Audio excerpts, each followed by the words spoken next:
Welcome to Buried Pages, the history they tried to erase. In 1716, there was a place where the leader was elected and could be voted out the same day, where a man who lost a hand was paid compensation from a common fund, where the plunder was divided by a written contract that every man had signed. This was not a parliament, it was a nest of criminals, and the law wanted every one of them hanged. This is the Republic of Pirates, and the utopia that may never have existed at all. To understand it, begin on the deck of an ordinary merchant ship. A sailor's wage could be held back for months sometimes. It was never paid at all. Discipline was the lash at sea. The captain's word was the only court there was. Food rotted in the barrels. Far more men died of scurvy and fever than of battle. In the Royal Navy it was worse. Press gangs took men off the street by force. Then, in 1713, the War of the Spanish Succession came to an end. Thousands of privateers, raiders licensed by kings, were suddenly unemployed. Many took the short step from robbing for a crown to robbing for themselves, and a place was waiting for them, New Providence in the Bahamas. Nassau's fort lay in ruins. Spanish and French raids had gutted the town a decade before. Britain claimed the island. Britain did not govern it. There was no governor at all. The harbor was shallow, deep enough for a pirate sloop, too shallow for a warship. And from it you could watch the Florida Straits, where every treasure fleet had to pass. By 1716, perhaps 1,000 pirates lived there. Some accounts say twice that. Tents of old sailcloths, taverns, careened hulls on the sand. No church, no jail, no tax collector. Benjamin Hornigold, an old privateer, was the closest thing the place had to a founder under him. Sailed a Bristol man named Edward Teach, soon to be known as Blackbeard. Charles Vane, who took orders from no one. Samuel Bellamy, 28 years old and already rich. Later Calico Jack Rackham, and two women who sailed armed and fought, Anne Bonny and Mary Red. But the remarkable thing about Nassau was never the names, it was the paperwork. Before a voyage, a crew wrote its articles. Every man signed or made his mark. The first clause was almost always the same. Every man has a vote in affairs of moment. The captain was elected. A crew that lost faith in him could vote him out. His absolute authority lasted only in the chase and in the fight. The rest of the time, the counterweight was the quartermaster, also elected. He divided the plunder, judged disputes, and could block the captain outright.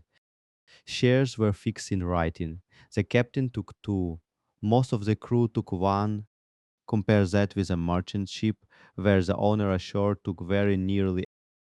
The articles that survive set a price for injury, 800 pieces of eight for a lost limb. Paid out of the common stock before any man touched his own share. There were rules on lights out, on gambling, on carrying open flame near the powder.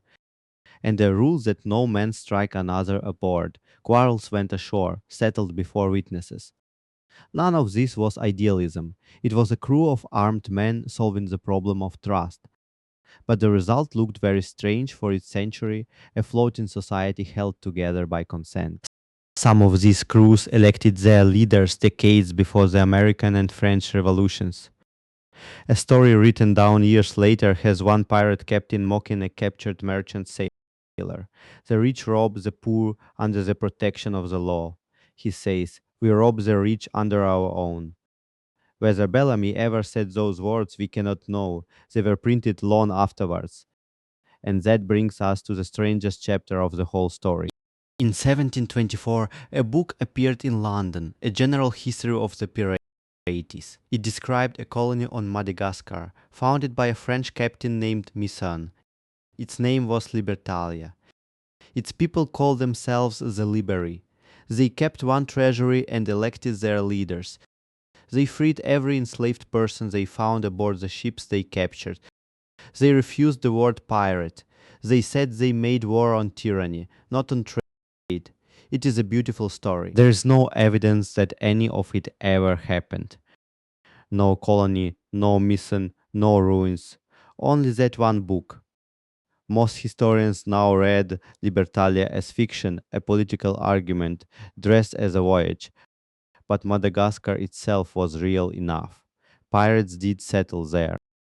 Ile Sainte Marie held a genuine pirate haven, a trading post, and a bay of stolen ships. The truth was smaller than Libertalia and less noble. It was still a society outside every state. The end, when it came, arrived on foot carrying a piece of paper. In 1717, the king offered a pardon to any pirate who surrendered him. In July 1718, Woodes Rogers sailed into Nassau as governor, warships behind him.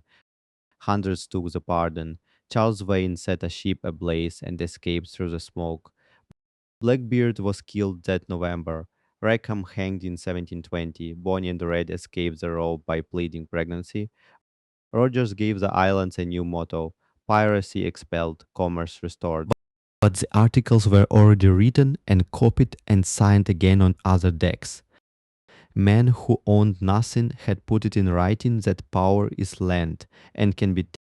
If you want more of the history that someone tried to bury, subscribe. There is a lot more of it.